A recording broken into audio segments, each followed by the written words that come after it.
Após essa semana de férias, eu volto a um tema que tem sido caro ao meu coração ultimamente, que é o tema da série Encontros com Jesus. Essa série Encontros com Jesus, ela vem alavancada por Isaías 40 e também Isaías 42.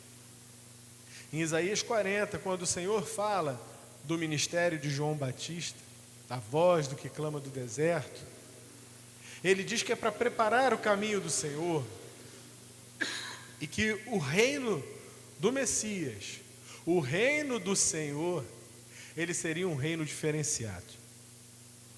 Um reino em que todo monte alto será aplanado, todo aquele que se elevar a si mesmo será rebaixado.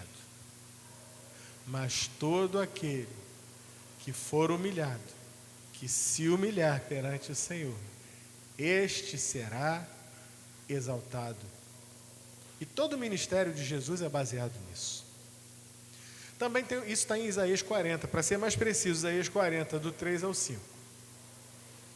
E lá em Isaías 42, no versículo 3, nós vamos encontrar um outro versículo ainda falando sobre o Messias, sobre aquilo que seria o ministério do Senhor Jesus. E ele diz algo interessante: ele não esmagará, não trilhará a cana quebrada, nem apagará o morrão que fumega, ou a chama que já está fraca, ou ainda o pavio que fumega. Ou seja, Jesus não vem para jogar água na fé fraquinha de ninguém. Ele não vem para pesar a mão sobre aquele que já está fraco, está fraquejando. Muito pelo contrário, o ministério do Messias é um ministério de, como foi que ele mesmo falou, o Filho do Homem veio para buscar e salvar aquilo que se havia perdido. Esse é o ministério do Senhor Jesus.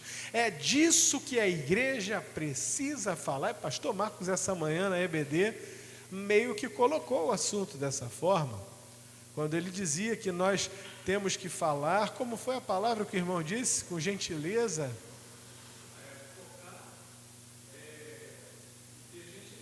Gentileza.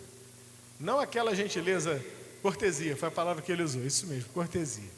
Não aquela gentileza do profeta gentileza, né? Gentileza gera gentileza, mas falar do reino de Deus com cortesia.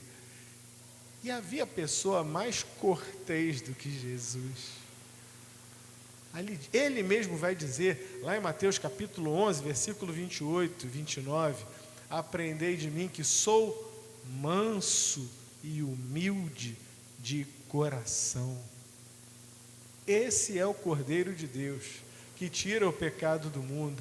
Esse é o homem que, embora sendo homem, é Deus. Ele é 100% Deus, ele é 100% homem. E ele não vai humilhar, não veio para humilhar ninguém, a não ser aqueles que se autoexaltam.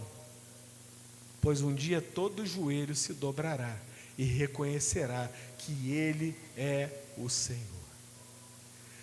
Na última oportunidade que falei sobre essa série, falei sobre uma das personalidades, uma das pessoas que eu mais admiro na Bíblia, que é o cego Bartimeu, o cego de Jericó.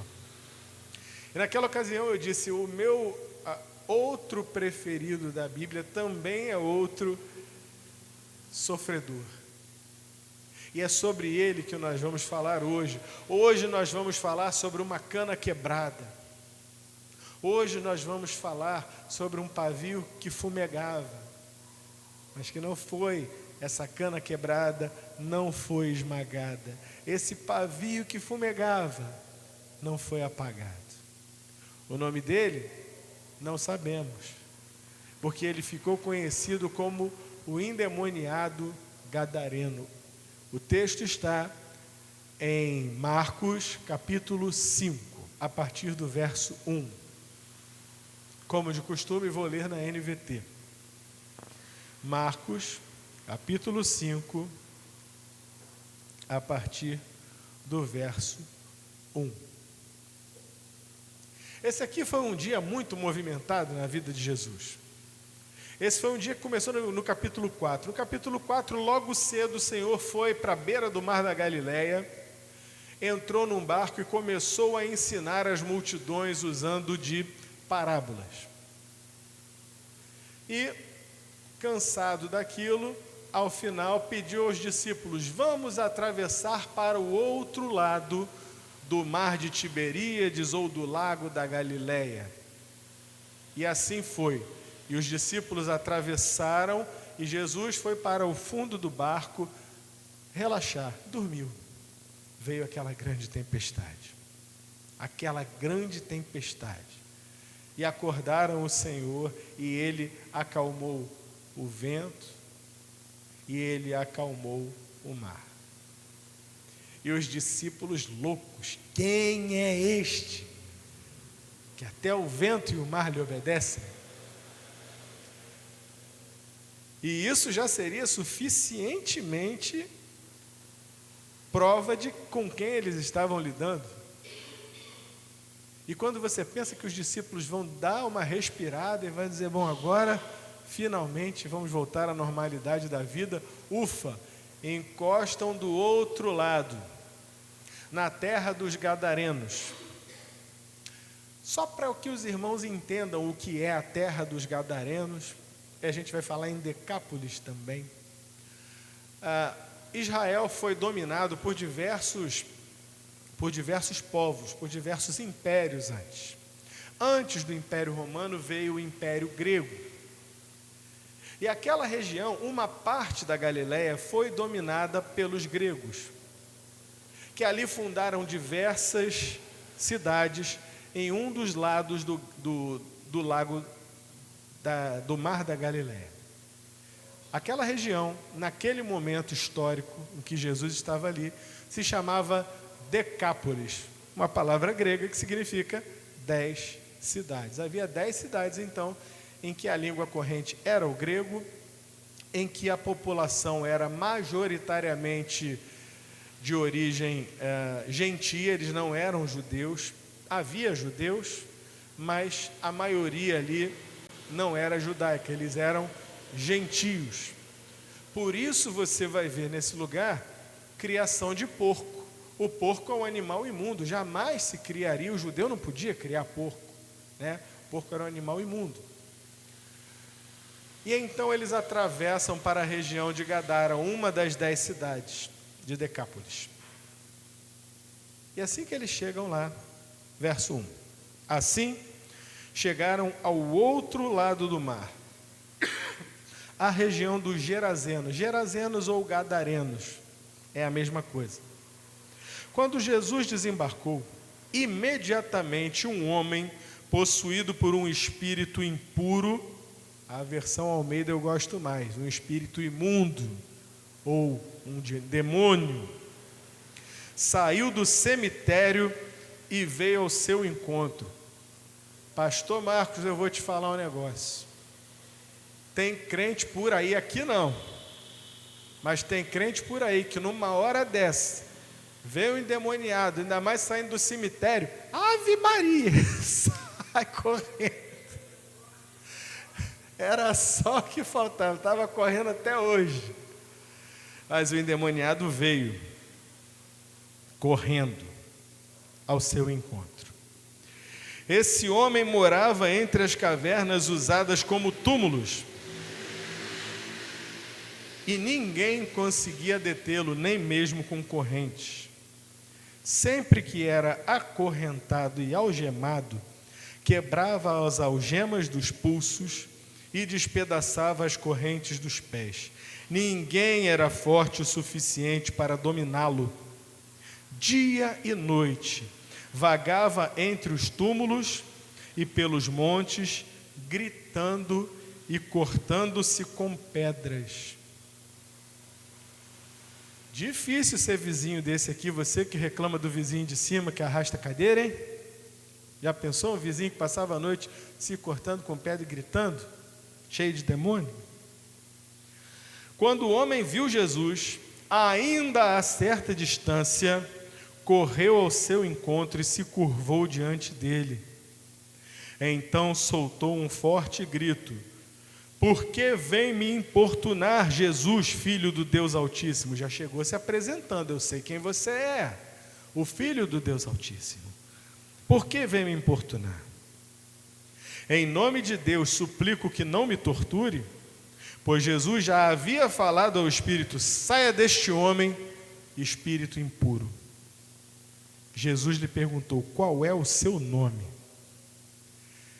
Tem gente por aí que fica entrevistando demônio na igreja até hoje, talvez usando isso aqui como base, mas isso aqui aconteceu uma vez e o Senhor Jesus fez isso para mostrar uma situação explícita. A gente não está aqui para ficar entrevistando demônio, a gente está aqui para expulsar em nome de Jesus, e no nome de Jesus o demônio sai. Os irmãos creem nisso? Atos, capítulo 10, versículo 19: eis aí vos tenho dado autoridade sobre serpentes e escorpiões, para pisar de serpentes e escorpiões, e sobre todo o poder do inimigo, e nada lhes fará dano algum. Também Marcos, capítulo 16, versículo 17: estes sinais seguirão os que crerem. O primeiro dos sinais é: em meu nome expulsarão demônios. Você não vê Paulo, por exemplo, batendo papo com o demônio daquela menina que vinha perseguindo ele: estes varões trazem a palavra do Deus Altíssimo. Paulo já virou mandando: sai dela. Saiu. Portanto, não vamos fazer disso aqui doutrina. Mas Jesus, para mostrar a situação, para que nós entendêssemos a situação daquela criatura que estava diante dele, ele faz essa pergunta: qual é o seu nome? E ele respondeu: meu nome é Legião, porque há muitos de nós dentro deste homem. Uma legião romana tinha aproximadamente 6.000 soldados. É coisa à beça.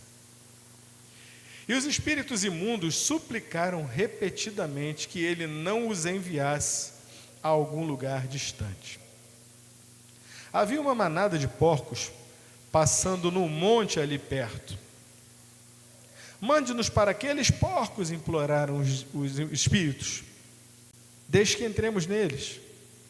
Jesus lhes deu permissão. Os espíritos impuros, os demônios, saíram do homem e entraram nos porcos, e toda a manada, cerca de 2.000 porcos, se atirou pela encosta íngreme do monte para dentro do mar e se afogou. Os que cuidavam dos porcos fugiram para uma cidade próxima e para seus arredores, espalhando a notícia. O povo correu para ver o que havia ocorrido. Chegaram até onde Jesus estava e viram o homem que tinha sido possuído pela legião de demônios. Eles estavam acostumados a ver esse homem em que situação? No meio dos mortos, no meio do cemitério, gritando e se cortando. Esse era o costume que eles tinham de ver aquele homem. Mas vejam o que aconteceu. Ele estava sentado ali, vestido, porque ele andava nu, e em perfeito juízo, e todos tiveram medo. Isso sempre me chama a atenção nesse texto.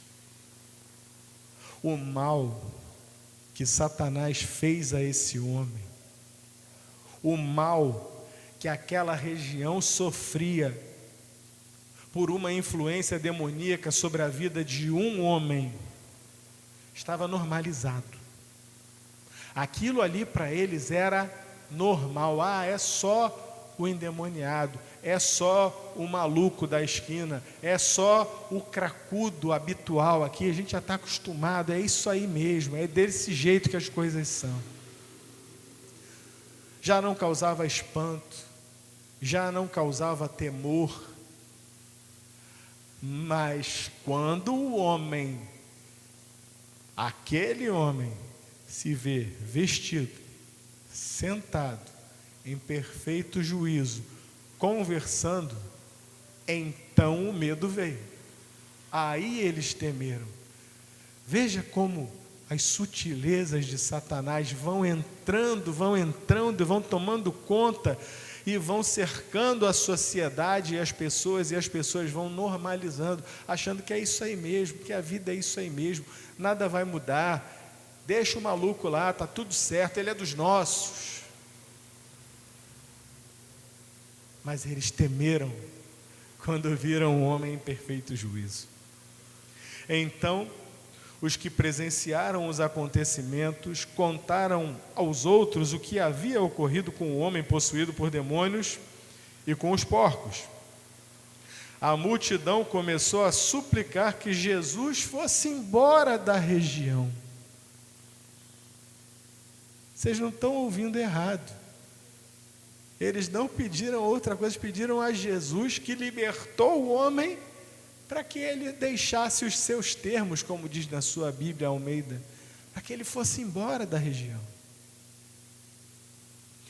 Quando Jesus entrava no barco, o homem que tinha sido possuído por demônios implorou para ir com ele. O homem estava maravilhado, livre, leve, liberto.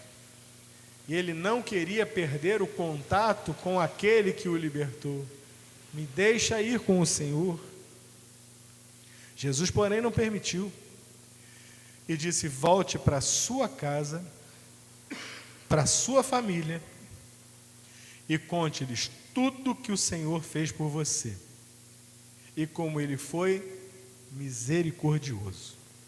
Então o homem partiu e começou a anunciar pela região das 10 cidades, Decápolis, quanto Jesus havia feito por ele.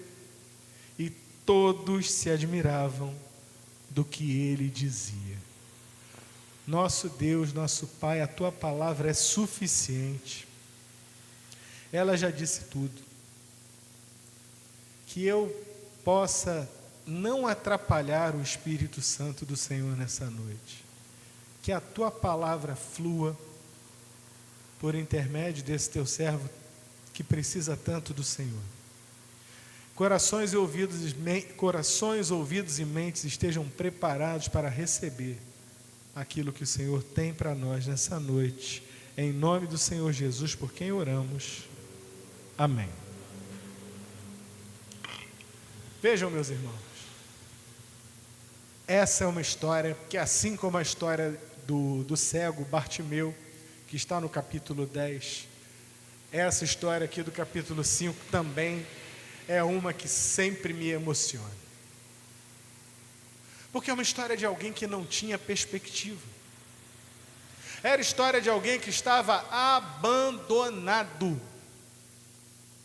Abandonado pela sociedade, abandonado pela família, sem perspectivas de nada. Seus vizinhos estavam mortos e enterrados, estavam nos túmulos. Seu corpo marcado por pedras com as quais ele mesmo se machucava e se mutilava. Ele já não andava nem mais vestido, andava nu. Quando alguém se preocupava, ou melhor dizendo, quando alguém provavelmente se irritava com aquela presença, juntava-se um grupo, tentava-se tomar uma providência, e a providência, humanamente falando, que se podia tomar, era juntar um grupo e colocar ferros naquele homem, prendê-lo com cadeias, com algemas. Humanamente falando, era aquilo que se podia fazer.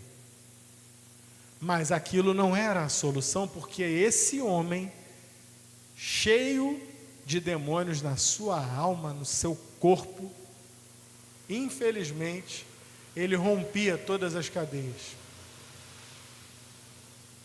E chega a ser estranho, porque aos olhos de alguém incauto, talvez parecesse que aquele fosse um homem verdadeiramente livre.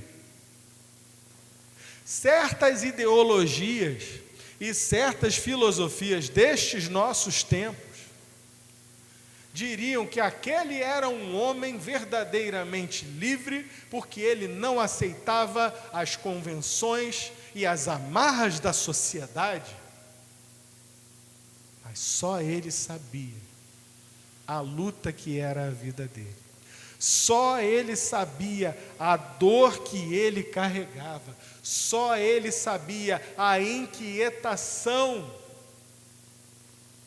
E a sua inquietação era patente, porque o homem passava as suas noites gritando,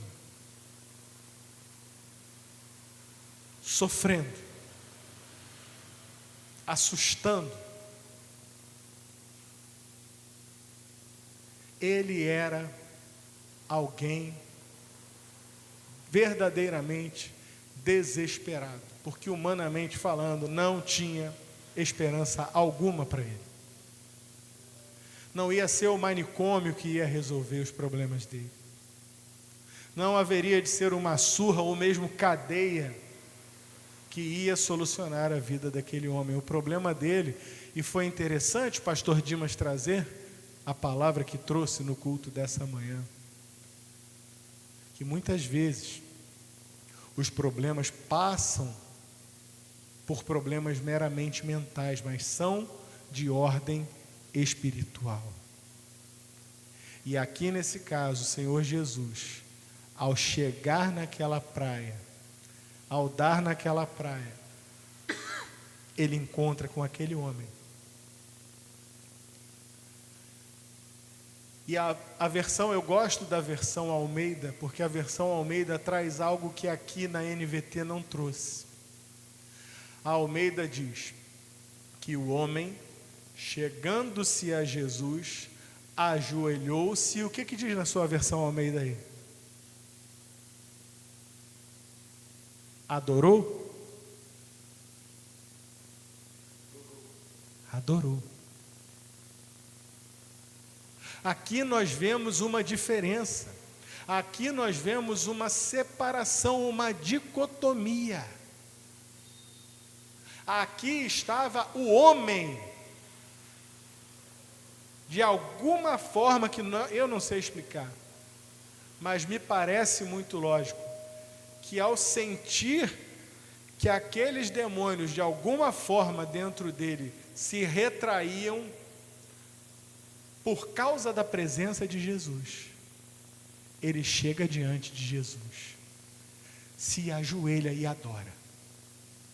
E então Jesus diz: sai dele, espírito imundo. E então Jesus pergunta ao nome dele, depois do demônio ter dito, né?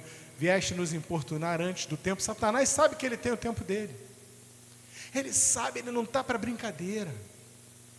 Ele sabe que ele resta pouco tempo. E ele está louco para acabar com a tua vida no individual. Ele está louco para acabar com a tua vida no coletivo. Seja esse coletivo a sua família, seja esse coletivo o seu trabalho, o seu ambiente de trabalho, seja esse coletivo a igreja em que nós estamos. Satanás é o nosso inimigo, ele nos odeia. Mas, se parecia que ele era tão forte, tão poderoso, que ninguém podia ser tão forte quanto ele, ou mesmo prendê-lo com cadeias, diante de Jesus, aquele tigre, aquele leão, aquele urso tão bravo, se tornou um gatinho. Vieste nos atormentar antes do tempo, Jesus Nazareno. Sai dele, espírito imundo. Qual é o teu nome? E ele confessa: legião, porque somos muitos. Muitos. Temos aqui um homem que se apresenta diante do Senhor e o adora, clamando por libertação. Temos aqui uma verdadeira cana quebrada, apresentada diante do Senhor da glória, a qual Ele restaura. Temos aqui um pavio que fumegava, fraquinho, fraquinho, fraquinho, mas que se tornou num fogo tão forte ao final da história. Uma fogueira de tal sorte, tão forte, que ele queria estar com Jesus e seguir com Jesus. Meus irmãos, sabe o que me assusta? O que me assusta é olhar hoje para a igreja de Cristo e muitas vezes ver fraqueza diante da obra de Satanás. E muitas vezes ver temor diante da obra de Satanás. E muitas vezes ver indiferença diante das obras de Satanás. Crente que tem medo do diabo. Crente que é indiferente à obra do diabo. Aquele ali é um endemoniado. Então vai lá, rapaz, e expulsa o demônio. Ora, pede a Deus para que saia o demônio daquele seu colega de trabalho que você garante que é endemoniado. Então por que você não ora por ele? Já falei, eis aí, vos tenho dado autoridade para pisar de serpentes e escorpiões e sobre todo o poder do inimigo, e nada vos fará dano algum. E estes sinais seguirão os que crerem em meu nome, expulsarão demônios. Não precisa ser a oração do pastor aqui, do pastor ali, do pastor, apóstolo, bispo, semideus, seja lá o que for. Você, em Jesus, tem autoridade para expulsar Satanás, para desfazer as obras do diabo, porque para isso mesmo se manifestou o Filho do Homem, o Filho de Deus. Cremos nisso? Se cremos nisso, temos de praticar isso. Temos que ter, meus irmãos, discernimento espiritual. Perceber algo de errado não está certo. Esse tipo de coisa que está acontecendo, isso aqui não está normal. Há algo aqui que não está funcionando.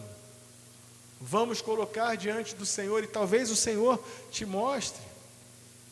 E talvez na sua intuição com Deus você perceba que há algo de origem espiritual e que precisa sair dali. E você vai fazer o quê? Não, olha, está lá no cemitério, está perturbando quem mora lá para o lado do cemitério, eu moro para o lado de cá, ele fica gritando, mas grita para lá, eu também não vou lá, deixa lá. Com Jesus não. Quando Jesus aporta, ele já chega mandando, pode sair. Quantos estão entendendo? Com Jesus não. Nós somos a igreja de Cristo. E sabe de uma coisa, meus irmãos? Hoje eu estou falando sobre poder. Estou falando sobre o poder de Deus para expulsar demônios. Estou falando sobre o amor de Deus, um amor que não esmaga a cana quebrada. Estou falando sobre um amor que não apaga o morrão que fumega, o pavio que fumega. Eu estou falando sobre alguém que exalta os que se humilham. E muita gente hoje, nesses nossos tempos, muitas igrejas estão com um discurso de glória em glória, de vitória em vitória, porque Deus vai te dar, porque você vai ser honrado. O pessoal quer ouvir isso, que você vai ser honrado, que você tem uma aliança com Deus, que você vai ser colocado por cabeça e não por cauda. Eu sei fazer isso, tá? Eu sei. Se eu quisesse encher essa igreja aqui, que essa igreja tivesse aos borbotões de gente cheia aqui dentro, era todo domingo. Vem aqui agora, aqui na frente, que eu te desafio. E ia vir gente aqui na frente, ia receber o desafio, ia pedir para botar a mão na cabeça, para orar, e eis que eu te digo que o Senhor tem te colocado por cabeça e não por cauda. Falava os negócios esquisitos aqui, e o povo vem, e cantava os louvores de fogo. Eu sei fazer. Sabe por que eu não faço? Porque o Senhor Jesus falou o seguinte: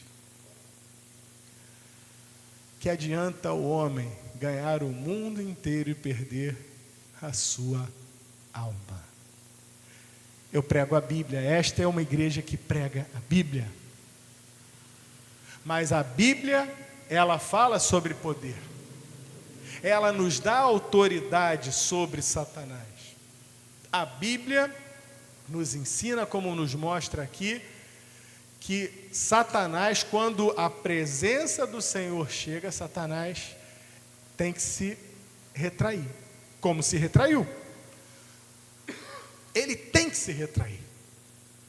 Porque é alguém que representa o reino de Deus que está chegando. Se somos de Jesus, ai do diabo, ele que se retraia, os incomodados que se mudem, já diz o povo.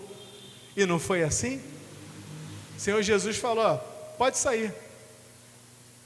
Ainda teve aquela discussão, podemos ir ali para aqueles porcos e tal.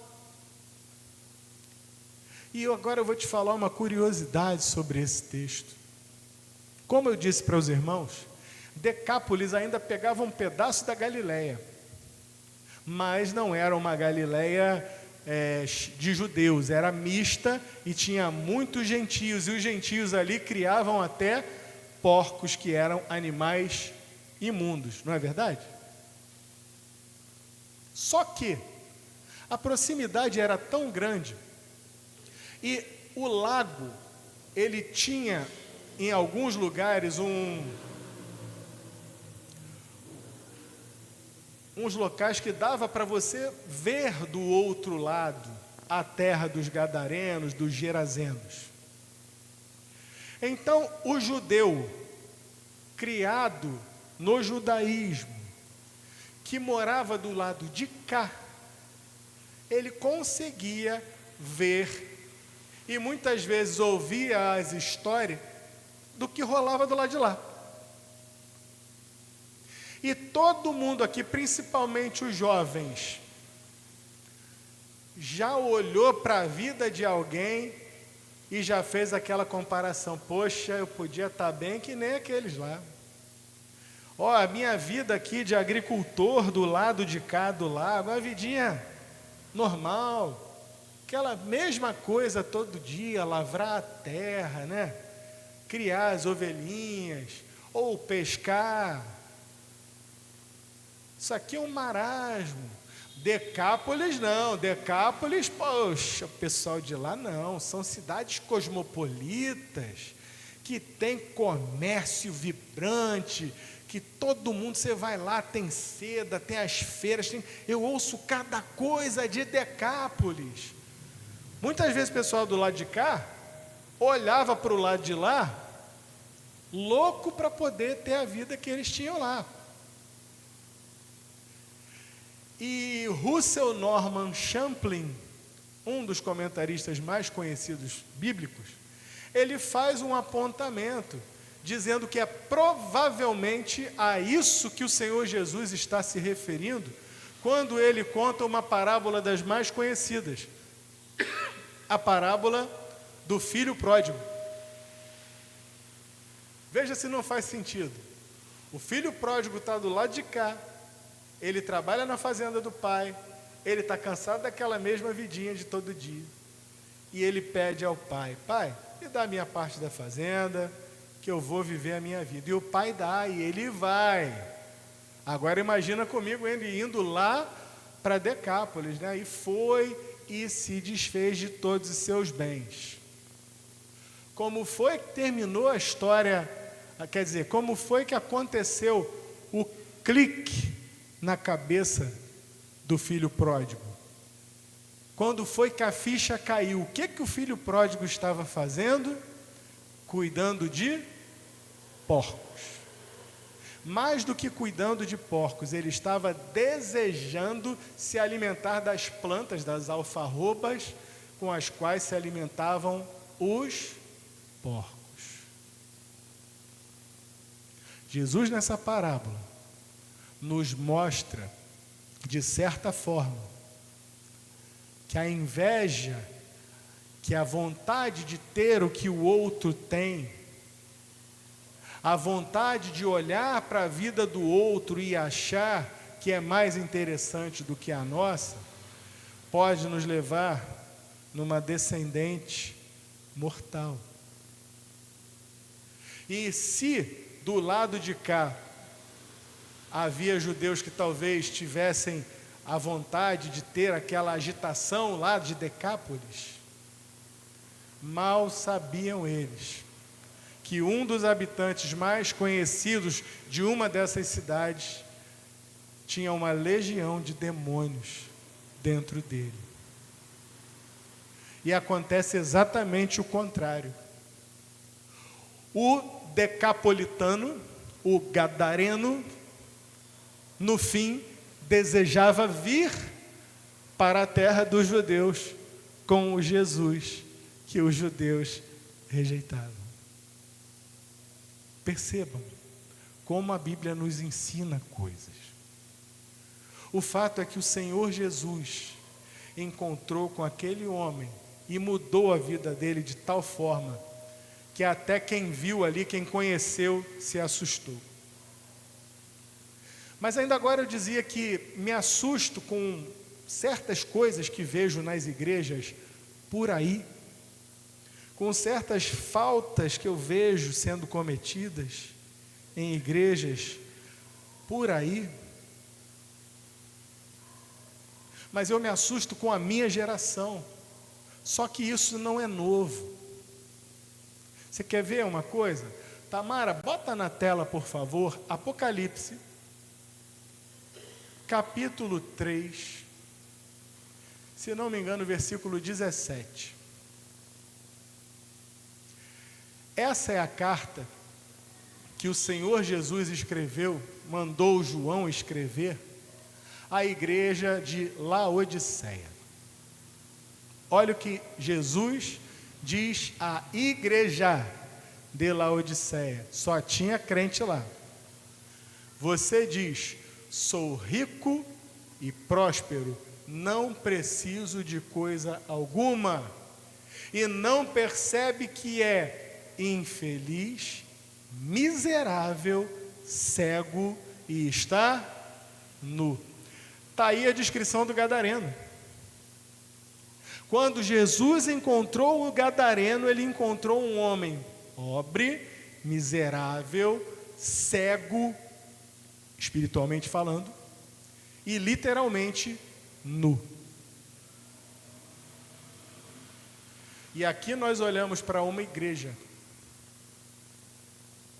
Eu sei esse versículo de cor na outra versão, e ele vai dizer: tu dizes, rico sou e enriquecido estou, e de nada tenho necessidade. Olha a falta de visão espiritual. A igreja pode, por falta de visão espiritual, se tornar, ter um prédio, ter gente sentada nos bancos, mas espiritualmente se colocar na mesma condição em que o gadareno encontrou Jesus: miserável, pobre, cego e nu. Você já parou para pensar nisso, meu irmão? Mas assim como para o gadareno teve solução, para essa igreja de Laodiceia também tinha solução, e o Senhor tinha um plano para ela, e o Senhor faz uma proposta. Prossegue aí, Tamara, para os próximos versículos, por favor. Olha o que Jesus diz: eu o aconselho a comprar de mim ouro purificado pelo fogo, então será rico. Compre também roupas brancas. Olha, é pobre, vai ficar rico. Então compre roupas brancas. Estava nu, ficará vestido e muito bem vestido. para que não se envergonhe de sua nudez, e colírio para aplicar nos olhos, a fim de enxergar. Essa era a proposta de Jesus para uma igreja que tinha se tornado como o mundo.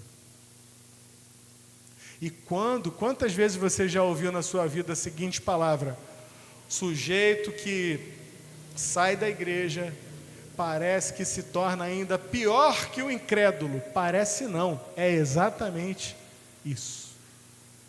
Por outro lado, com Jesus, o pior incrédulo, o mais miserável, pobre, cego, nu, violento, agressivo, que se mutila, que grita pelas madrugadas, o mais desesperado,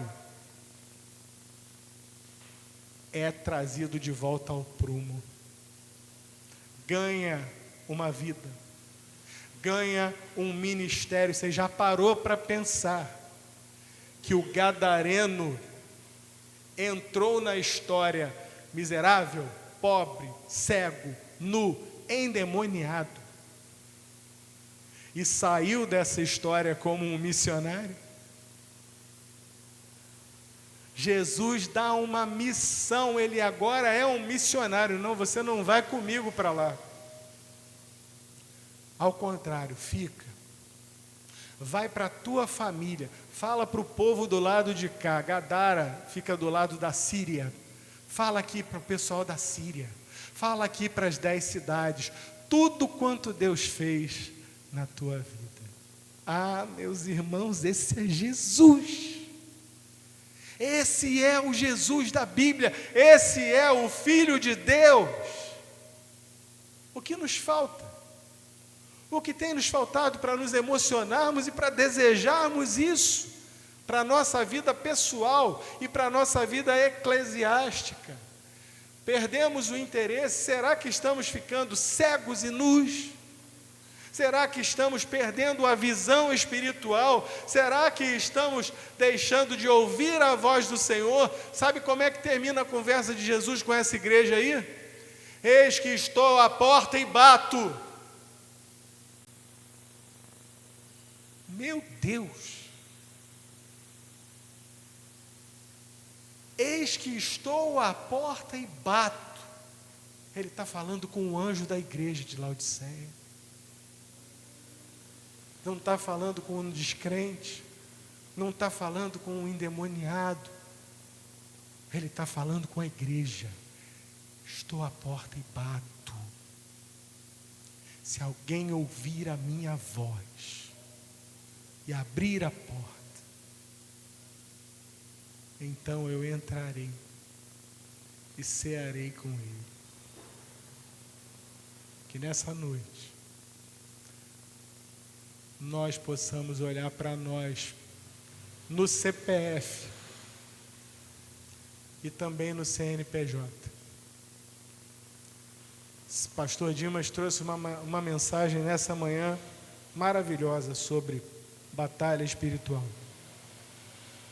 Nessa noite, nós estamos trazendo uma palavra sobre batalha espiritual. Nós estamos trazendo uma palavra sobre despertamento espiritual. Porque Jesus não mudou. Satanás não deixou de ser o inimigo. E se nós estivermos experimentando uma friezinha espiritual, nós não estamos agradando ao Senhor. Nós estamos nos tornando mais parecidos com Laodiceia ou com o gadareno, acomodados. Está tudo bem, as contas estão pagas, temos energia elétrica, temos ar-condicionado, temos bancos, temos estacionamento, estamos bem localizados numa avenida aqui, rico sou e enriquecido estou, e de nada tenho falta. Mas eis que eu te digo, você não consegue ver, mas você é miserável, pobre, cego e nu. Para um miserável, pobre, cego e nu, o Senhor deu uma missão. Inclusive, essa missão está escrita aqui na nossa campanha de missões estaduais. Jesus vem, por isso eu vou. Está lançado o desafio, meus irmãos. Se o teu pavio está fumegando, apagando, que seja a hora dele pegar fogo novamente. Se você tem sido uma cana quebrada e fica lambendo as próprias feridas, ai, como eu já não sou mais aquele crente que eu era, eu queria orar como eu orava antigamente, eu queria ler a Bíblia como eu lia antigamente, eu já fui muito melhor, mas eu acho que é isso mesmo. Não é por aí não, meu irmão. Não deixe a vida espiritual esfriar. Faça como o gadareno: Senhor, me deixa ir contigo, eu quero estar contigo, eu quero ter a tua presença comigo. Que o Senhor nos abençoe nessa noite, que o Senhor fale ao teu coração e aqueça o teu coração como tem aquecido o meu. Vamos falar com Deus. Senhor, perdão. Quero pedir perdão ao Senhor, meu Pai, pela nossa, muitas vezes, frieza, costume. Assim como o povo daquela região de Decápolis, ali em Gadara, nós muitas vezes temos normalizado coisas que são, na verdade, obras de Satanás. Acende o fogo nos nossos corações. Senhor Jesus nos visita. Como diz o hino, vem, visita a tua igreja, Senhor. Visita, ateia em nós o fogo do Senhor novamente, em cada um de nós. Não permita que a nossa visão espiritual seja a visão espiritual de Laodiceia. Mas se isso estiver acontecendo com alguns ou com a igreja como um todo, que nós possamos ter a alegria de um reencontro com Jesus, de um momento de entrega novamente ao Senhor Jesus, de voltar ao primeiro amor, de nos ajoelhar, de novamente levantar os joelhos trôpegos e retomarmos a caminhada. Porque o Senhor não muda, o Senhor não mudou, o poder do Senhor está sobre a tua igreja. Onde estiverem 2 ou 3 reunidos em teu nome, o Senhor está conosco, o Senhor está em nós, o Senhor tem promessas para nós. Ainda como falamos na outra semana, lá em Tiago, o Senhor nos dá a promessa de que se nos humilharmos diante da potente mão do Senhor e resistirmos ao diabo, ele fugirá de nós. Ah, Senhor, fortalece os nossos corações, nos abençoa, tira de nós, tira do nosso meio todo espírito de frieza, fortalece esta igreja, aviva, ateia o fogo do alto céu em cada coração, hoje e sempre, em nome do Senhor Jesus, por quem nós oramos. Amém. Vamos louvar o Senhor.